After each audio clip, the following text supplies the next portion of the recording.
शुद्ध के लिए युद्ध अभियान 10 अक्टूबर से हनुमानगढ़ जिले में शुरू होने जा रहा है। पर क्या बिना सेना के युद्ध लड़ा जा सकता है? यह है सबसे बड़ा सवाल। जिले में एफएसओ है ही नहीं, आप उसने कार्यान्वयन किया ही नहीं, फिर छापा मारने के बाद कार्रवाई कैसी? जब सक्षम स्थायी अधिकारी नहीं होगा तो फिर सवाल उठना मजबूरी है कि आखिरकार फिर कैसे होगी कार्रवाई। पहले आपको शुद्ध के लिए युद्ध अभियान क्या है इसके बारे में हम बताना चाहेंगे। वैसे आपको बता दें कि इसके नाम से ही यह पता चलता है कि मिलावटखोरों के विरुद्ध यह कार्रवाई करने का अभियान है।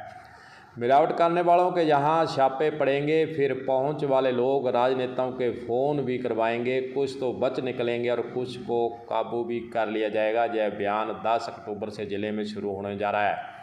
वैसे आपको यह भी जानकारी दे दें कि मुख्यमंत्री की फ्लैगशिप योजना में यह अभियान शामिल है।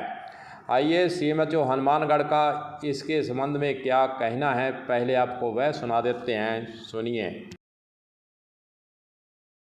जी, शुद्ध के लिए युद्ध अभियान के तहत माननीय मुख्यमंत्री जी की फ्लैगशिप योजना है ये, और इसमें हमारा खाद्य सुरक्षा कमिश्नरेट भी अलग से नियुक्त हो गया है। तो उसकी पालना में अभी चूँकि हमारे जो एफएसओ थे उनका ट्रांसफ़र अभी पिछले दिनों गंगानगर हो गया है और नए एफएसओ ने अभी ज्वाइन किया नहीं है।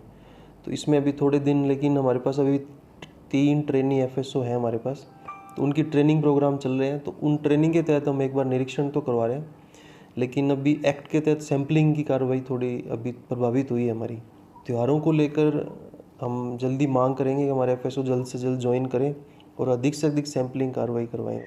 जैसा कि सीएमएचओ हनुमानगढ़ के द्वारा जानकारी दी गई है कि एफएसओ को कार्यान्वयन करने के लिए निवेदन भी किया गया है, चिट्ठी पत्री भी लिखी गई है, लेकिन अभी तक उन्होंने कार्यान्वयन नहीं किया है। हाँ की ट्रेनी 3 एफएसओ के माध्यम से जांच करवाने का प्रयास किया जाएगा। वैसे अगर स्थायी एफएसओ होगा तो ही प्रभावी कार्रवाई हो सकेगी। 10 अक्टूबर से ज़िले में शुद्ध के लिए युद्ध अभियान शुरू तो हो जाएगा, फिर सैंपलिंग होगी, दुकानें चेक की जाएंगी और मिलावट का पता लगाने के लिए सैंपलिंग भी की जाएगी, सैंपल भरे जाएंगे।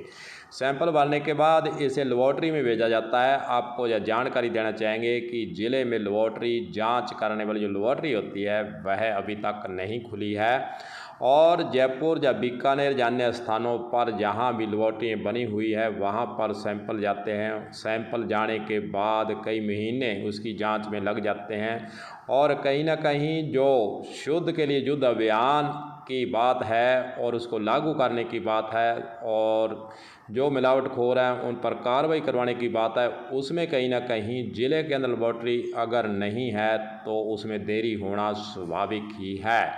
सीएमएचओ का इस लेबॉर्ट्रियों के संबंध में क्या कहना है वह भी सुनाते हैं, सुनिए।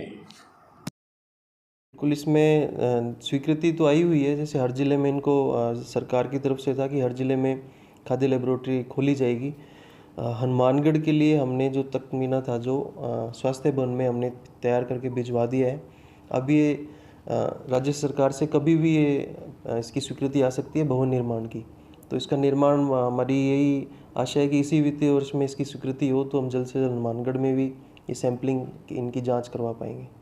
जैसा कि हमने वीडियो शुरू करते ही कहा था कि बिना सेना के युद्ध नहीं लड़ा जा सकता है, क्योंकि यह बात हम इसलिए कह रहे हैं क्योंकि हनुमानगढ़ ज़िले का क्षेत्रफल लंबा चौड़ा है और स्टाफ की कमी के कारण, और जहां पर अधिकारियों की बात है, अधिकारियों की कमी के कारण हनुमानगढ़ ज़िले के अंदर शुद्ध के लिए युद्ध जो अभियान 10 अक्टूबर से शुरू तो करने जा रहे हैं, लेकिन कहीं ना कहीं जो प्रभावी कार्रवाई होनी चाहिए वह होने से वंचित जरूर रहेगी, क्योंकि स्टाफ की कमी है। स्टाफ अधिक चाहिए, और पूरा ज़िले के अंदर अगर चेकिंग करवानी है तो आपको ज़्यादा स्टाफ की आवश्यकता होगी। वहीं दूसरी ओर लेबॉर्ट्री की अगर बात करें तो जब तक ज़िलों के अंदर लेबॉर्ट्री शुद्ध के युद्ध अभियान के लिए नहीं खुलती है, जांच की रफ्तार नहीं बढ़ाई जाती है, तब तक इस अभियान को गति नहीं मिल सकती है। इसलिए ज़रूरी यही है कि ज़िलों के अंदर जांच लेबॉर्ट्री खुले और शुद्ध के लिए युद्ध अभियान जो सरकार चलाना चाहती है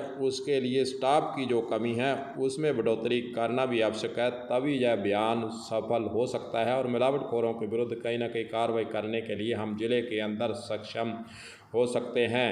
अब देखना यही है कि आगे ज़िले के अंदर लेबॉर्ट्री कब खुलती है और कब शुद्ध के लिए युद्ध अभियान के लिए अतिरिक्त स्टाफ की व्यवस्था सरकार की तरफ से की जाती है। और आम लोगों से हम तो यही निवेदन करेंगे कि प्राचीन काल की जो परंपरा थी, घरों के अंदर मिठाइयाँ तैयार करने की जो परंपरा थी, त्योहारों के वक्त हम घर पर ही मिठाई तैयार करते थे, उस पर वापस आ जाइए और घर पर ही मिठाइयों को तैयार करने पर त्योहारों पर दोबारा शुरू करेंगे तो इस प्रकार मिलावट से जो होने वाले रोग हैं, जो मिठाइयों मिलावट मिलती हैं, उससे भी हमें छुटकारा मिलेगा, शरीर हमारा स्वस्थ रहेगा। इसलिए प्राचीन परंपरा के अनुसार वापस मुड़ आइए। कलम न्यूज के लिए गुरदेव सिंह सैनी की हनुमानगढ़ से खास रिपोर्ट।